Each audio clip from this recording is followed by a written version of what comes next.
Caríssimo e amado telespectador da Rede Século XXI, que alegria encontrá-lo diante do televisor nesse final de tarde do primeiro dia da semana. Mais um domingo, mais uma semana começa e esperamos vivê-la na graça de Deus. Obrigado por estar sintonizado na Rede Século XXI. Está começando mais um programa Luz da Vida. E esse, precisamente, é o segundo programa de uma série que, no domingo passado, afirmamos que está em andamento e pretendemos desdobrar sobre a Divina Providência. A Divina Providência, o cuidado, a solicitude que Deus tem por tudo aquilo que Ele fez. Não apenas no momento da criação, mas no desdobramento, em cada instante da aventura de cada criatura no tempo, particularmente as criaturas humanas. Fizemos uma introdução dos textos da Escritura no programa passado, falando da criação a partir do nada. Deus criou o céu, a terra, todas as coisas visíveis e invisíveis e as sustenta, as mantém com o seu cuidado. Cuidado, porém, que não pode ser interpretado no sentido mecanicista, Deus como aquele que teleguia, Ele mesmo com os seus braços, Ele mesmo de forma automática, vai cuidando das criaturas. Cuida sim, evidentemente, dispondo em cada uma delas leis precisas. O seu mistério onipotente que está atento, acompanha o desdobramento de cada criatura, desde a bactéria até o ser humano, desde o vírus até os animais mais desenvolvidos, e cada fato, cada momento, cada centímetro, cada milímetro de todo o universo estão perpassados pelo cuidado, pelo zelo, pela solicitude, pela atenção de Deus Todo-Poderoso, de sorte que nada escapa de sua vontade infinita, do seu plano misterioso, nem o mal moral, nem os pecados cometidos pelos homens. Nenhum acontecimento foge, escapa da sua atenção. Ele que se interessa pelos atos dos homens, Ele que conhece, Ele que acompanha, Ele que está presente em cada centímetro, em cada situação, em cada circunstância da criação. E quando falamos de criação, ultrapassamos imensamente o planeta Terra, e isso toca tudo aquilo que Deus criou, que está espalhado no que nós professamos no credo, as coisas visíveis e invisíveis, o universo inteiro, que se vê, que se toca, que se percebe com os sentidos, e o mundo invisível.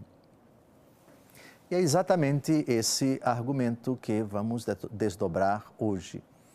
O programa de hoje, digamos assim, é de exultação por esse mistério da criação providente e da providencial criação de Deus. Textos do Antigo Testamento que nos ajudam a olhar para esse mistério tão grande, essa realidade tão imensa, que nós, contingenciados, tão pequenos, tão ínfimos, diante de um tamanho tão gigantesco, tão incomensurável do universo, não conseguimos imaginar o tamanho da obra de Deus, a sua vastidão, o seu alcance.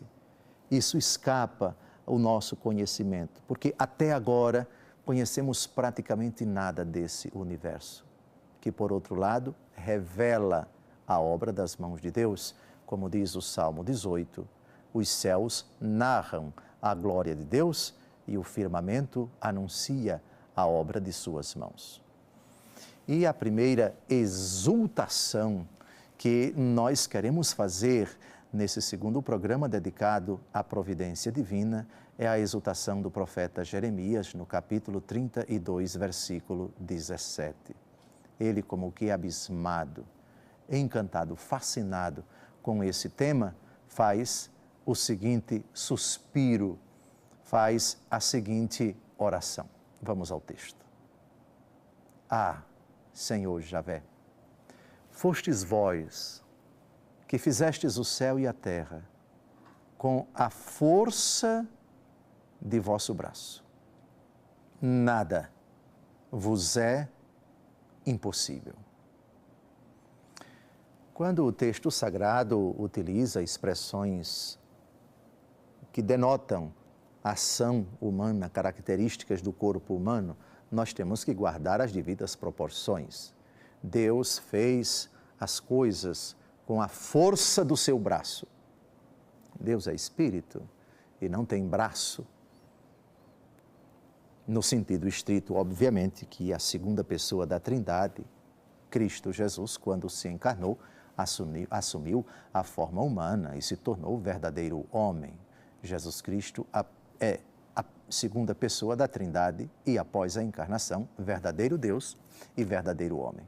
Mas Deus, enquanto tal, no mistério abismal da sua unidade, não tem braço, é uma forma humana que a Escritura, no caso, o profeta Jeremias, utiliza para falar do poder de Deus e da forma como Deus criou todas as coisas, a força do seu braço, ou seja, o seu poder infinito. Normalmente, a parte do corpo humano que demonstra força é o braço. Com o braço nós seguramos as coisas, nós arrastamos as coisas, nós sustentamos as coisas. E aí se faz, por transposição, essa ideia da criatura humana para Deus. Então é importante fazer essa separação. Ou seja, Deus criou o céu e a terra com a força do seu braço. Deus criou todas as coisas com o seu poder. Deus pode.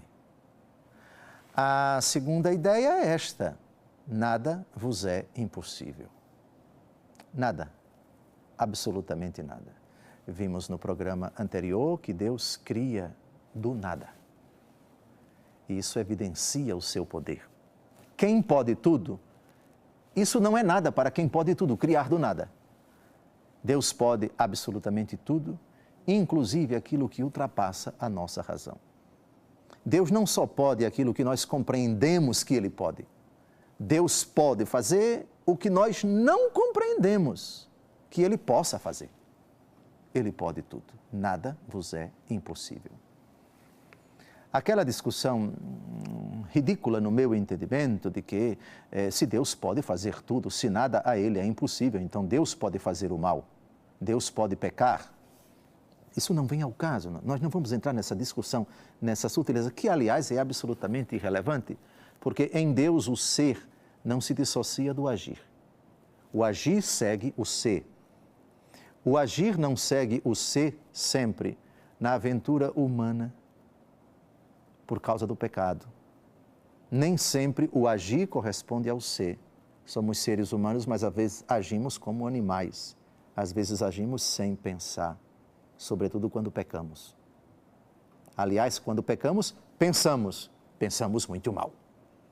Em Deus não há essa dicotomia entre o ser e o agir. Deus sempre age em consonância, não só com sua vontade, que é imutável, mas também com sua sabedoria. E não é sábio que Deus peque, e não é sábio que Deus minta, e não é sábio que Deus faça algo que contradiga o seu ser, porque seria uma contradição interna dentro do próprio Deus. Se o ser de Deus é puríssimo, Deus não pode agir de forma impura. Se Deus é santíssimo, Deus não pode agir de forma contrária à sua santidade. Bem, mas essa discussão não é o momento. Para Deus, nada é impossível dentro do âmbito misterioso do seu ser, que nunca pode se contradizer, que nunca pode voltar atrás, de um Deus imutável, cuja vontade é eterna.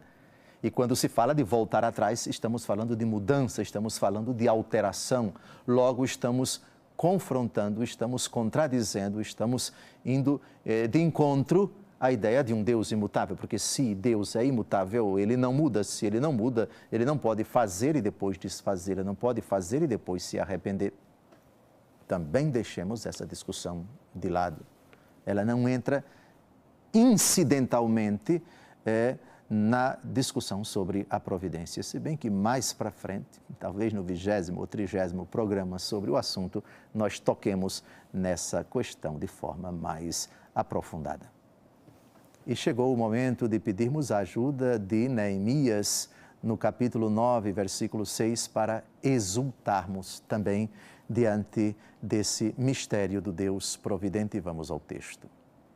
Sois vós, Senhor, vós somente que fizestes o céu dos céus e todo o seu exército, a terra e tudo o que ela contém, o mar e tudo o que nele se encerra. Vós quem dais a vida a todos os seres, e o exército dos céus vos adora. Aqui a expressão todo o seu exército não é exército no sentido humano, de tropas humanas, ou seja, todas as criaturas dispostas no universo foram obra de Deus. Tudo o que ela contém, o mar e tudo o que nele se encerra.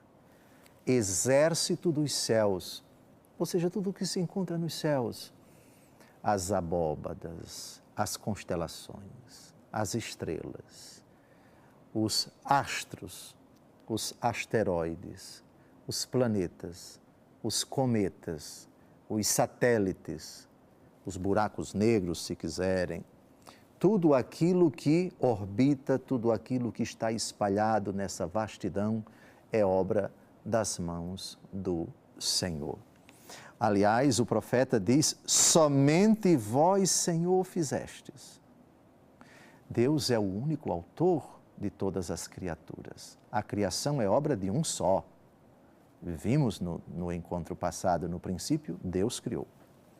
Ele não teve o auxílio de ninguém, de nenhum anjo, de nenhuma outra criatura. Ele sozinho, somente Ele.